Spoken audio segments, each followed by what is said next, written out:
7:30 વાગે કાલે એ કમ્પ્લીટ આ મોક ડ્રીલને સફળ બનાવવા માટે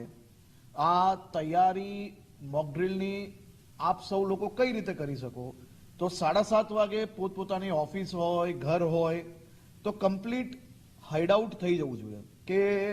કાચ છે અગર પડદા બંધ થઈ જતા હોય ને જો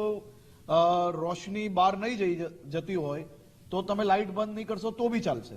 પરંતુ તમારા ઘરની રોશની કે ઓફિસની કે રેસ્ટોરન્ટ હોય મંદિરો હોય કોઈ બી જગ્યા હોય એની રોશની જે છે એ કોઈ બી પ્રકારે બહાર ના જાય તેની વ્યવસ્થાઓ આપણે સૌ લોકોએ કરવાની છે. તો કાલે આ મોક ડ્રીલમાં 7:30 વાગે કમ્પ્લીટ લાઇટ આપણે સૌ લોકોએ બંધ કરવાની છે. સાથે સાથે કોઈ બી પ્રકારે ડરવાની જરૂર નથી, કોઈ પેનિકની જરૂર નથી. આ મોક ડ્રીલ છે ને મોક ડ્રીલની અંદર તમામ નાગરિકો સમજી શકે તે માટે આ એક ખૂબ સારો પ્રયાસ કેન્દ્ર સરકાર દ્વારા કરવામાં આવ્યો છે ને એમાં